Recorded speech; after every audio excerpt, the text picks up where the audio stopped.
Hello, and welcome to this recorded demo showcasing zLense systems. My name is Miguel Nate, and on behalf of the entire zLense team, I would like to thank you for making the time to watch this demo and wish you a pleasant viewing.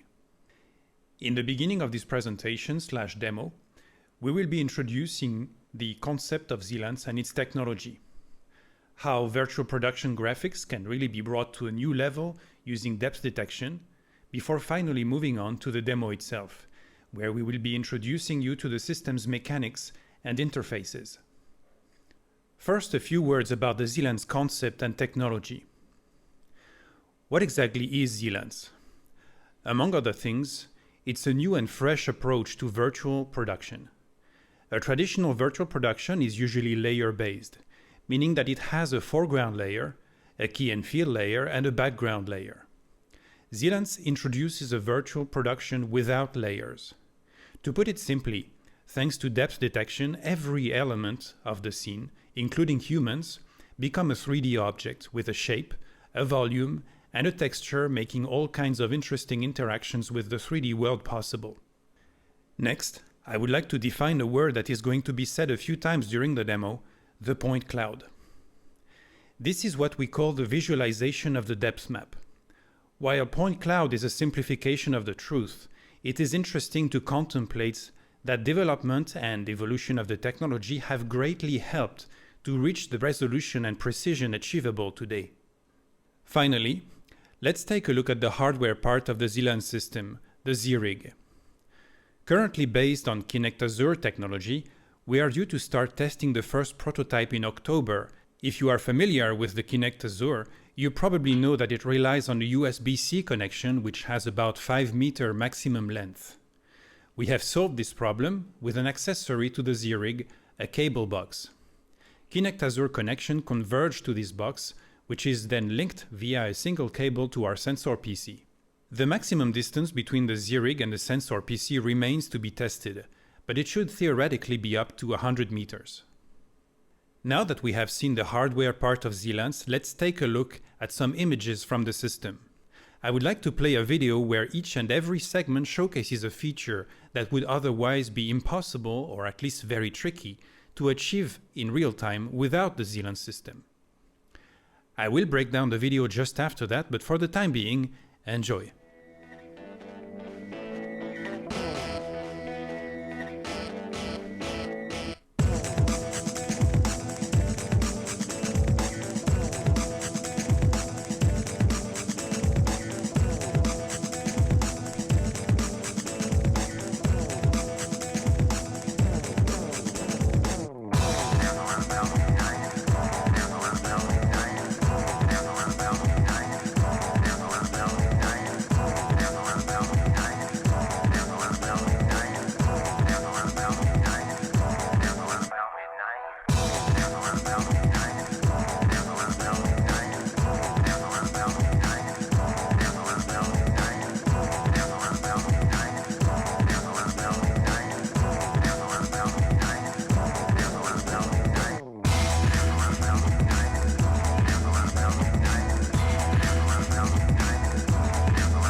Let's re-examine this video with a closer attention to details. In the beginning, we see the model walking away from the 3D set of a green screen studio. An interesting fact is that the 3D model of this green screen studio was built from the output of our system's depth map. With the help of external tools, we were able to convert the point cloud into a mesh.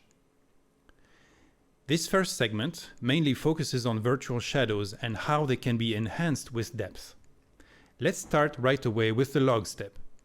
As you can see here, the talent is walking over a 3D object the shape of a tree trunk and has one foot in front of the log and another foot behind it. In a layered system, the only way to make this work would have had to make the talent walk over a green object of the same size. But since she's walking on a treadmill, that would have been quite difficult to actually get right in terms of timing. In this case, to obtain this effect in real time, she just has to lift her foot at the right moment. Or she can simply lift her foot while the timing of the log is adjusted in post with minimal effort. Our next step is this frame where the talent's hand shadow is projected on a tree branch with the light source coming from our right-hand side. For this to be possible, the system has to know that her hand came first. On this next frame, let's take a look at the reflection on the hood of the car. In a layered system, the car's hood would have acted like a mirror, even a distorted one, and the first thing to be reflected would have been the talent's hand.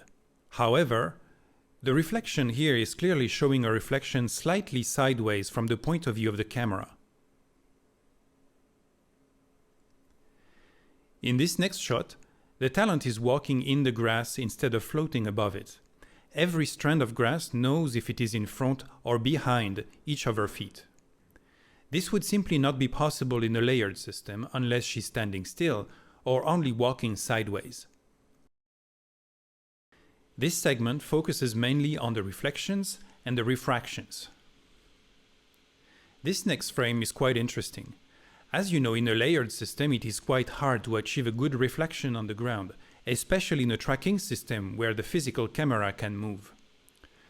The reflection just shows the planar projection from its lowest point and is projected upside down on the selected surface. But in this situation that would not work, as the talent is walking. She has one foot in front of the other, and the only way for her back foot to have a realistic reflection, as it is still connected with the floor, is with depth detection. But we are going even further than that. Not only can her back foot be properly reflected as it connects with the reflective surface, the reflection also remains consistent as her foot rolls from heel to toe. On this next frame, the goal was to showcase a nice refraction and reflection at the same time. These two next segments in the tramway tunnel and the tramway car focus on what happens when multiple dominant lights are cast from the sides of the talent and the shadows they produce as a result. As you can see, the light really affects her according to the shape of her body and silhouette, even when the light source is already behind her. This next segment is a challenge for viewers' attention to detail. The reflection on the cosmonaut's helmet really displays her as she's walking away from him. No additional tricks have been used other than to make the cosmonaut's helmet a reflective surface. If the video had infinite resolution, and if we were to zoom in the helmet, we would see an inside-out reflection of the mesh created from the depth map. On this next and final segment, we're having a little bit of fun with the bright and sudden lights and the elements of the scenes using all of the features that I have described previously. It's important to keep in mind that throughout the shooting of this entire video, the light in the real green screen studio have remained exactly as you see in this shot, and all light variations observed during the video were entirely virtual. It is also very important to point out that though this video has been cut, sometimes re-rendered with our post-production tools to obtain the desired results, no graphical features have been added in the video that would not be possible to obtain in a real-time rendering situation using a middle to high-end gaming PC.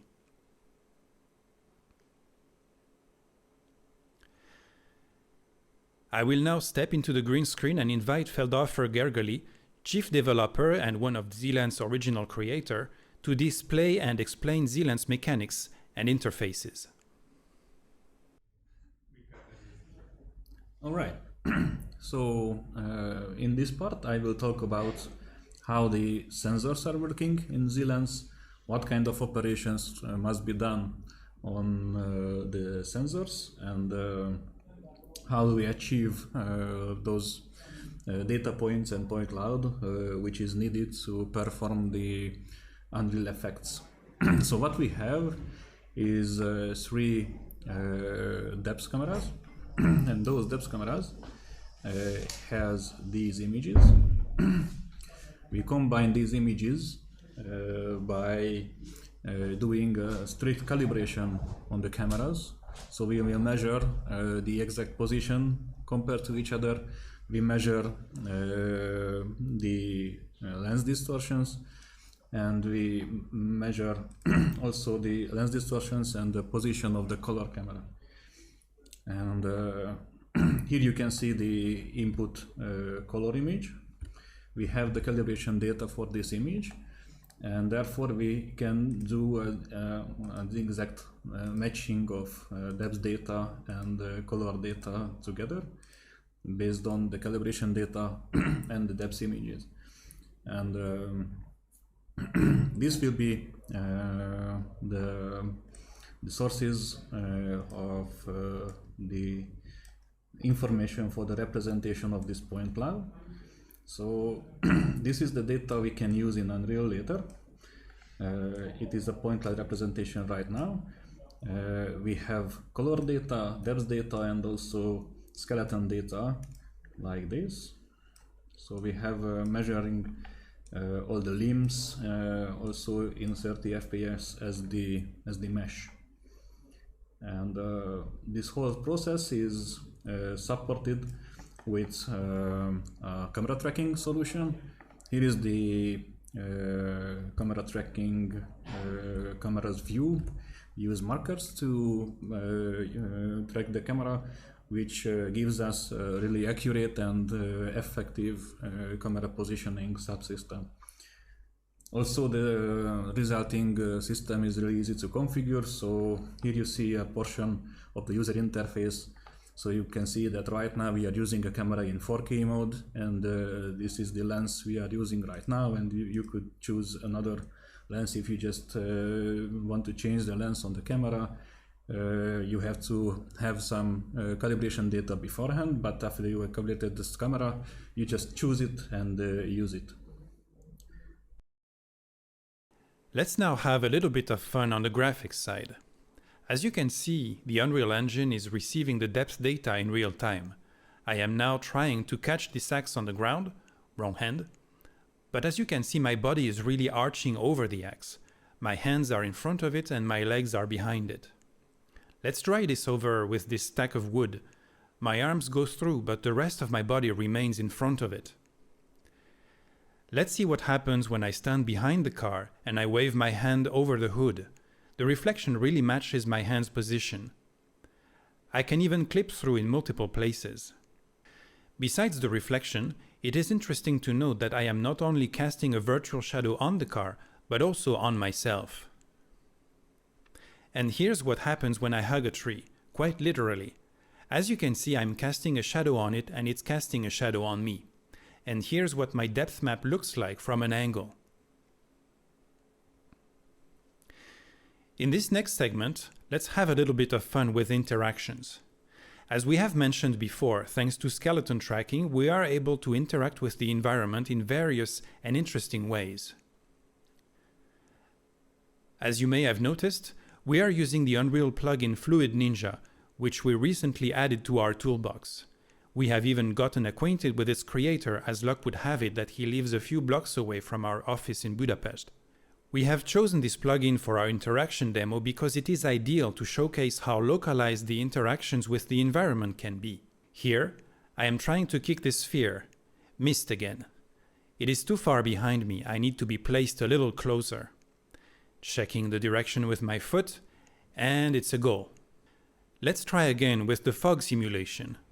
While I am swiping at the air constantly missing the small ball of fire, it is interesting to note how well its light works on me.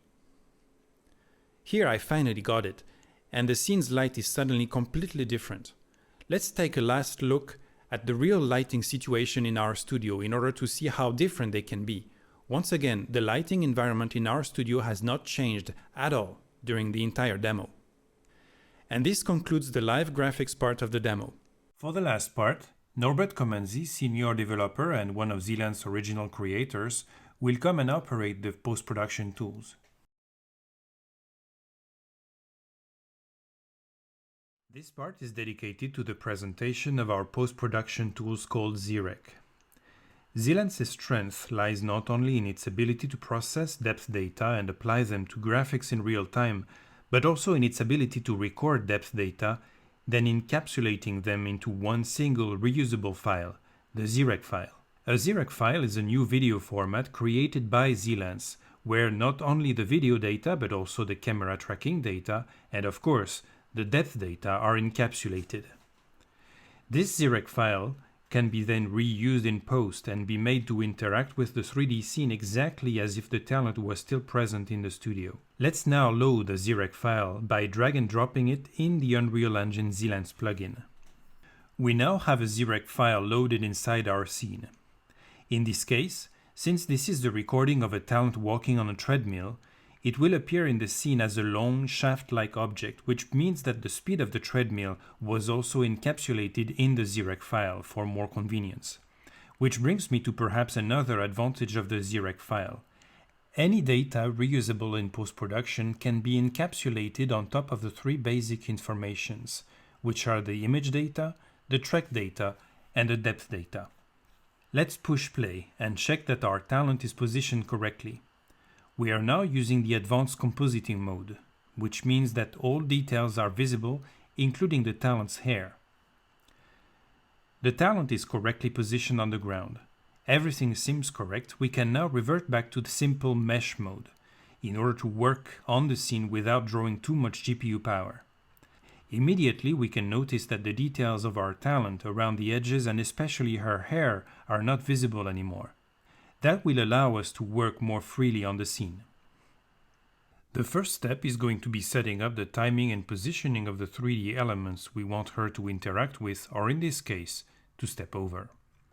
We can really appreciate that we are not restricted to the original physical camera point of view to set not only the timing of the log step, but also the position of the log itself. Moving forward a bit and let's play with some dynamic lights. Here we have a mannequin holding a torch. That will allow us to project an uneven dominant light on the talent from a side position. Let's position our torch guy the way we want. Once again, the free view camera really comes in handy. Next, let's have a second mannequin do the exact opposite and cast a shadow on our talent, and explore the possibilities with the virtual camera. Since we are working with a depth map and not a flat image, we have a small measure of freedom with the perspective. On top of the obvious ability to pan and tilt from the original point of view, we may slide away if just a little bit from the camera's original position without seeing any artifacts. Of course, the further away we zoom out, the more this trick can be used. Let's now render the video and check the result of our work. As you probably have noticed, our talent was doing the exact same movements as in the earlier video where we displayed the real-time capabilities. That is because the same zREC file was used to produce both videos. But here, this process being in post, we do not have to be burdened by latency needs, and all of the post processes that could not be accessible in real time can be used here and will interact with the talent in the zREC file the same way they would any other special effect. And it goes without saying that there was no need for these lights and shadow effects to be activated or used in the set while the zREC file was being recorded. Actually, there is no need for any 3D set to be loaded while recording the zREC file. However, it can be more comfortable for the talent to position him or herself while doing so. The rendering is finished. Let's see the result of our work.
That concludes our zLense demo.